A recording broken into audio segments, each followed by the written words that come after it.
Hello and welcome to this edition of World at War. My name is Mohammed Saleh. The drumbeats of war in the Caribbean are getting louder. The United States has deployed warships, F-35 fighter jets, a nuclear-powered submarine, and also the Gerald R. Ford aircraft carrier strike group to the region. Since September, the United States has carried out a series of lethal attacks on boats that it claims were carrying narcotics, without furnishing any proof. At the same time, the Trump administration is also tightening the legal and financial screws on Caracas. The United States has also doubled the bounty on Nicolas Maduro to $50 million, accusing the Venezuelan president of being directly involved in drug trafficking.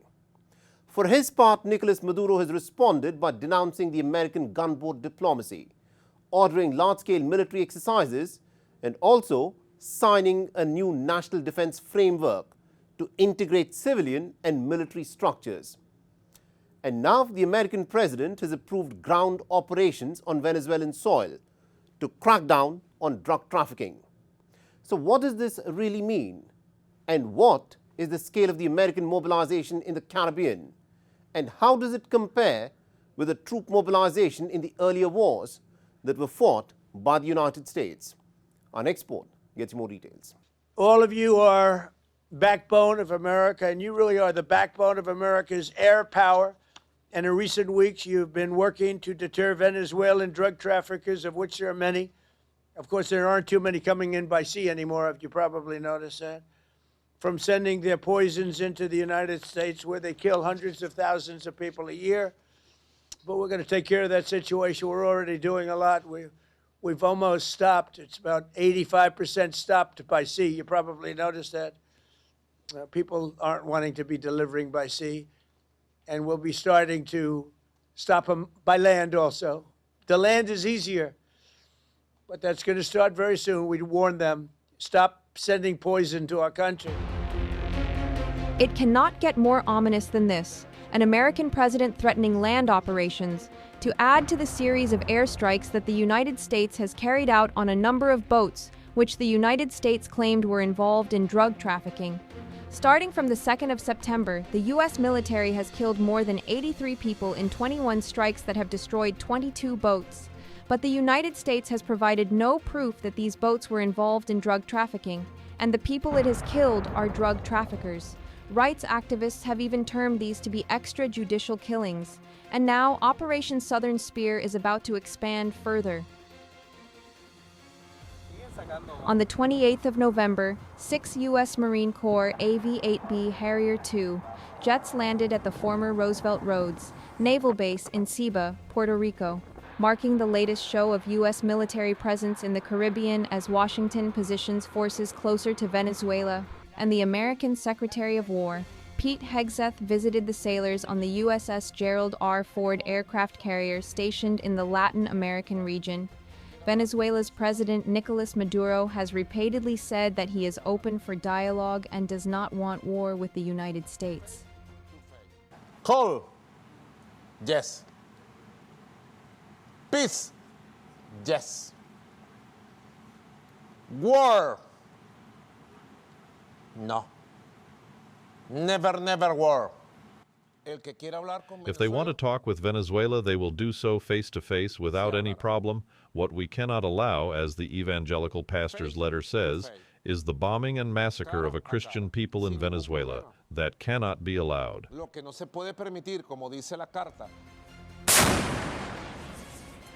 The number of available Tomahawk missiles in the Caribbean are at levels comparable to what the United States used during its invasion of Iraq and Afghanistan. The U.S. warships in the Caribbean today carry an estimated 115 Tomahawks. The USS Gerald R. Ford aircraft carrier will add around 70.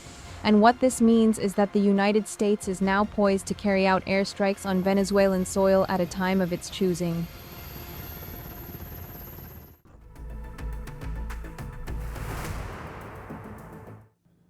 Three Pakistani paramilitary personnel were killed and at least about 12 people were wounded when two suicide bombers attacked the Federal Constabulary's headquarters in Peshawar on the 24th of November. The attack, for which no group has claimed responsibility, was described as a foiled terrorist plot by the Pakistani authorities, who stressed that the attackers had failed to breach multiple levels of security and were gunned down at the gate itself.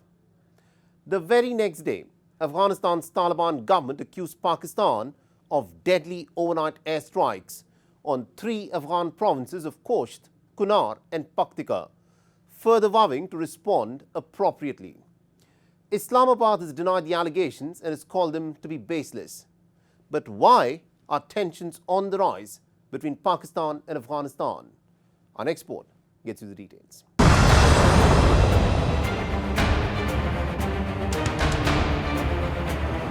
The Pakistani province of Khyber Pakhtunkhwa along the border with Afghanistan has long been a flashpoint for militant violence. Early on the 24th of November, the capital city of the embattled province, Peshawar, was jolted by a suicide attack, which targeted the Federal Constabulary headquarters, killing 3 paramilitary personnel and injuring at least 12 people.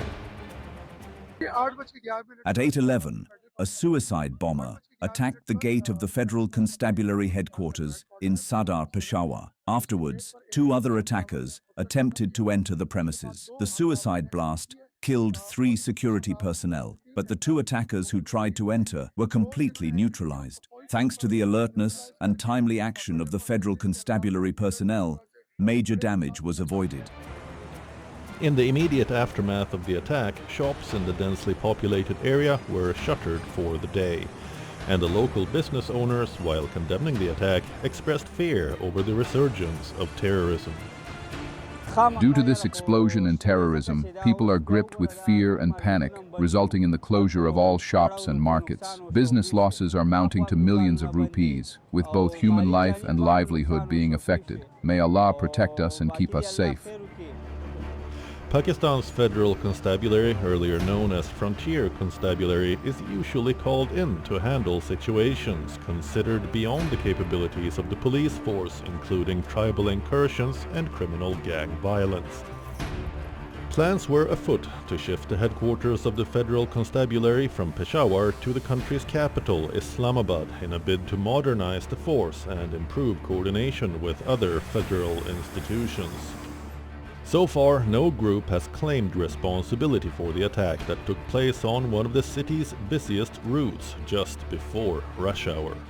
The Pakistani Taliban, also known as the Tehreek-e-Taliban Pakistan or TTP, is active in the province and has in the past claimed responsibility for similar attacks across the country.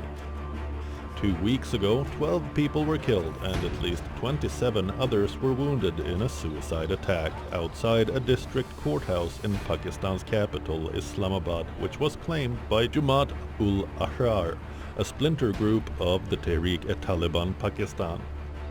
Pakistani Prime Minister Shehbaz Sharif condemned the Peshawar suicide attack and lauded the timely action of security forces, further vowing to thwart the nefarious designs of terrorists. A day after the suicide bombing, tensions ratcheted between Islamabad and Kabul when the Afghanistan Taliban government, blaming Pakistan for deadly overnight airstrikes, vowed to respond appropriately. 9 children and a woman were killed in an overnight air raid which reportedly targeted the house of a civilian in the eastern Khost province. At midnight, we were bombed. They killed civilians, including 1 woman and 9 children. Our request from the government of Pakistan is this: do not bomb ordinary people. Civilians have done nothing wrong, and they should only fear God. The nearby border provinces of Kunar and Paktika were also hit, injuring at least 4 people. The residents of the targeted areas near the Pakistan frontier were seen rummaging through the rubble of destroyed houses and questioned the logic of targeting ordinary civilians. There are no unfamiliar people or military personnel living here, only ordinary civilians. All of the places that were targeted were private homes. Pakistan carried out a brutal attack, destroying civilian houses and causing casualties among the people. As you can see, this house is completely destroyed. It was a two-story home that was demolished, and children were injured as a result of the attack. There are no military personnel here, nor is there any kind of checkpost. While Islamabad denied any responsibility, calling the allegations baseless, hundreds of mourners in the coast province attended the funeral of victims of the airstrike. Relations between Islamabad and Kabul have been on a downward spiral since the Taliban seized power in August 2021. Things came to a head last month with the worst violence witnessed since 2021, in which around 70 people were killed on both sides. A lasting deal since then has proved elusive despite several rounds of talks in Doha and Istanbul. Reportedly, the security issues have proven to be a major sticking point. While the blame game continues, civilians on both sides are bearing the brunt of escalation in hostilities and paying a heavy price monetarily and at times with their innocent lives.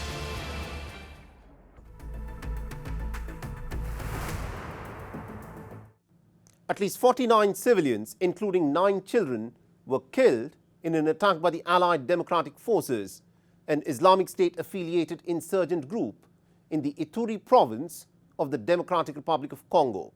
The attack that took place on the 27th of November targeted predominantly the worshippers who were taking part in a night vigil at a church in the town of Commander. Nearby shops and businesses were looted and set on fire. Earlier, between the 13th and the 19th of November, the Allied Democratic Forces had carried out a wave of attacks, killing more than 89 civilians. So what has sparked this latest wave of attacks by the Allied Democratic Forces, especially at a time when the M23 rebels in the southern Kivu province have shown their willingness for a ceasefire with Kinshasa? Our next report gets you more details.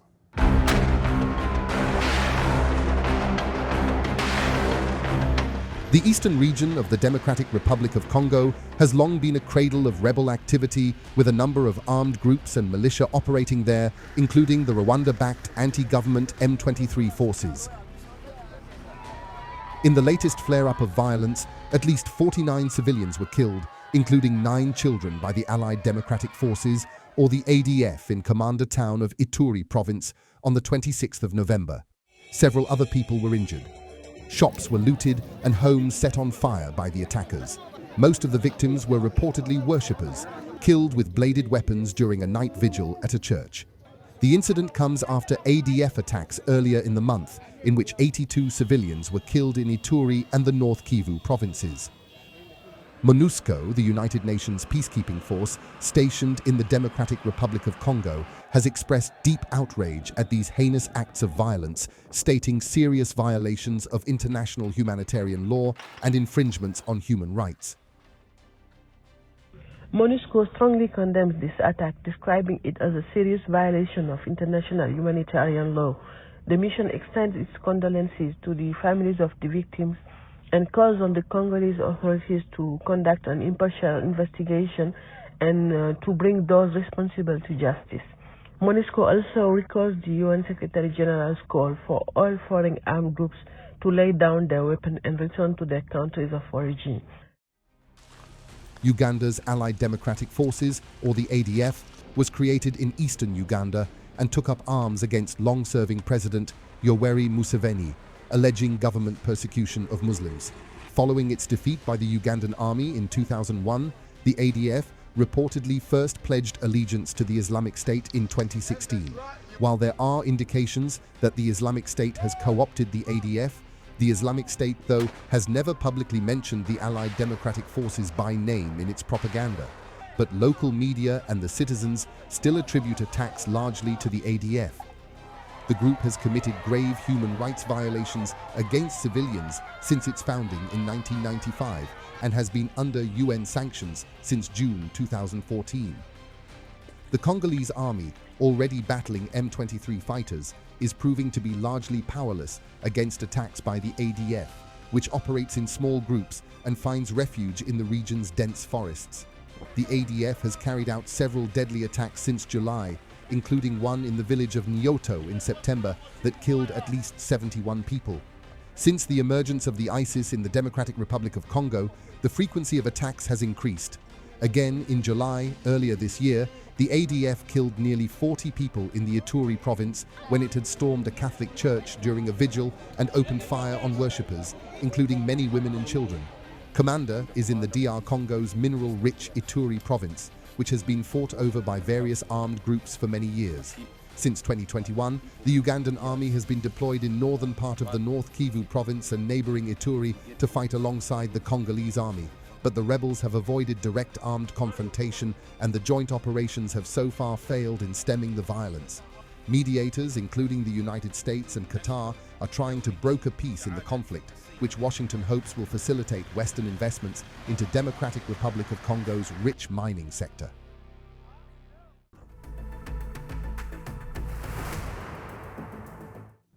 On the 28th of November, the Syrian state television reported that at least about 13 people, including 2 children and a woman, were killed in an overnight Israeli attack on a village in southern Syria in one of the deadliest incidents of its nature in many months. The Israeli Defense Forces claim that at least about 6 of their soldiers were also wounded in an operation to arrest suspects from the Lebanese militant group Jama Islamiyah in Friday's attack. Curiously though, the Israeli military has declined to offer any further details about this militant group that it claims it was targeting in its raid. According to the Sana news agency, 3 people were arrested by the Israeli troops before the Israelis withdrew. Our next report gets more details.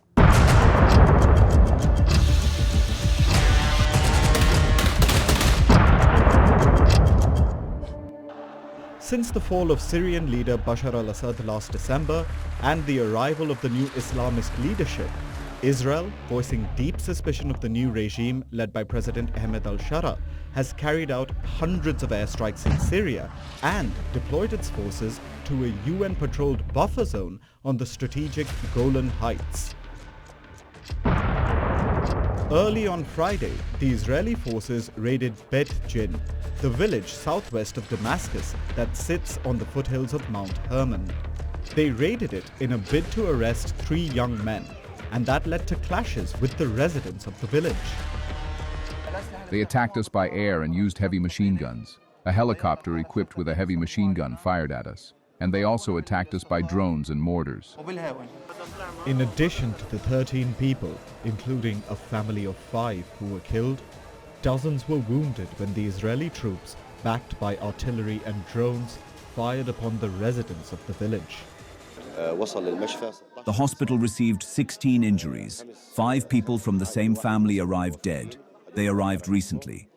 We have 11 injuries that arrived early. One of them is a woman who arrived deceased. We have 2 critical injuries that are currently in the operation room. In the aftermath of the deadly raid, several families fled the village of Bet Jin to safety in nearby areas. While the Israeli military accuses the suspects it targeted of military activity, including planting improvised explosive devices and planning future attacks on Israel, including rocket fire, residents of the village narrated an ordeal they are subjected to every few months. They came to take someone from the village. A while ago, around 4 to 5 months ago, they took 7 men from our village. So now if they come to take someone, they're not going to stand still and watch them. So there was resistance. When they retreated after we resisted, they came with planes and rockets to the village. Israel regularly carries out incursions into Syrian villages, claiming to act against what it calls anti-Israel groups and cells operating in the region, albeit not providing details about such armed groups. While Israel has demanded the complete demilitarization of southern Syria, Syrian President Ahmed al-Shara has repeatedly said that Syria does not pose a threat to any state in the region or the world. The question is, will the United States, which has been mediating talks for months without success between Israel and Syria for a security agreement in the area, rein in the Israeli aggression?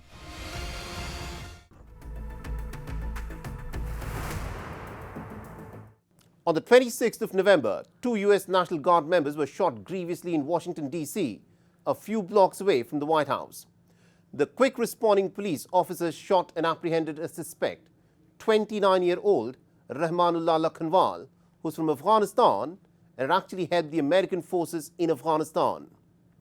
A day after the shooting, the American President Donald Trump announced one of the two National Guard members who was shot had succumbed to her injuries, while the other one continues to fight for his life.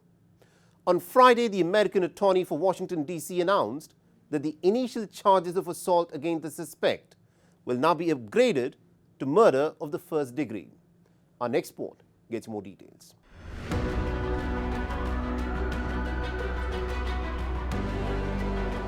Since August, more than 2,000 National Guard troops have been guarding Washington, D.C., the capital of the United States. The deployment has been in response to a call by the President of the United States, Donald Trump, to cities afflicted with what Trump described as out-of-control crime. A reservist force with limited power, the National Guard troops can be activated to serve as military troops, but cannot enforce the law or make arrests. On Wednesday, two members of the National Guard, 20-year-old Sarah Beckstrom and 24-year-old Andrew Wolf, on a high-visibility patrol, were shot at close range near Farragut Square in downtown Washington, D.C. at around 2:15 p.m. local time. The suspected gunman, 29-year-old Rahmanullah Lakhanwal, an Afghan national, was shot 4 times and apprehended by the quick-responding law enforcement officials. Following the shooting, the U.S. Defense Secretary Pete Hegseth, while on a visit to the Dominican Republic, said that the U.S. president has asked him to send an additional 500 National Guard troops to the capital city. That will only stiffen our resolve. We will never back down. We will secure our capital. We will secure our cities. In fact, this happened just steps away from the White House. It will not stand. And that's why President Trump has asked me, and I will ask the Secretary of the Army, to the National Guard to add 500 additional troops, National Guardsmen, to Washington, D.C. This will only stiffen our resolve to ensure that we make Washington, D.C. safe and beautiful. The shooting cast a grim shadow over the Thanksgiving holiday and triggered a hardline anti-immigrant response from President Donald Trump, who put the blame on Joe Biden-era immigration vetting failures for the attack. The animal who perpetrated this atrocity pays the steepest possible price. I can report tonight that, based on the best available information, the Department of Homeland Security is confident that the suspect in custody is a foreigner who entered our country from Afghanistan, a hellhole on earth. He was flown in by the Biden administration in September 2021 on those infamous flights that everybody was talking about. Trump also confirmed the death of Sarah Beckstrom, who succumbed to her injuries, and the delicate condition of Andrew Wolf. Reportedly, Sarah had volunteered to work in Washington over the U.S. holiday of Thanksgiving. While the motive behind the shooting is yet to be ascertained, the suspected shooter, Rahmanullah Lakhanwal, is in detention in hospital. Reportedly, Lakhanwal, who once worked alongside Central Intelligence Agency, had helped guard U.S. forces at Kabul airport in 2021 as thousands scrambled to escape Afghanistan.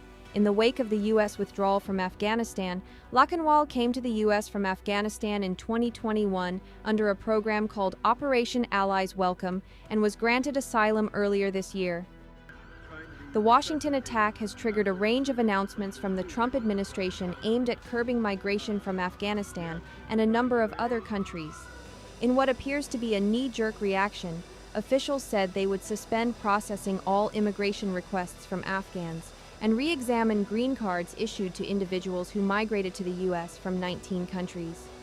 But some, like Sean Vandiver, president of Afghan EVAC, a volunteer group seeking to assist Afghans who helped U.S. forces, said that it would be unfair to those Afghans who fled the Taliban and have waited years for a U.S. resettlement decision. Well, my number one concern is that all these 195,000 Afghans that came here during the last administration are going to be painted with the brush of this man. These are folks that were from all over Afghanistan. They didn't like what the Taliban was doing, so they stood with us. They said, you know, when we went in, we told them, if you fight shoulder to shoulder with us, we'll stand shoulder to shoulder with you. You can come to America, become an American citizen, get your shot at the American dream.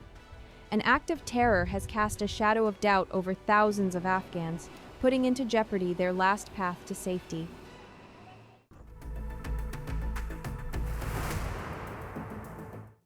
And with that, it's a wrap on this edition of World at War. If you want to reach out to me with any comments, feedback or suggestions, please feel free to do so on the ID that you're seeing on your screens. I'm your host, Mohammed Saleh, and I'll see you again next week.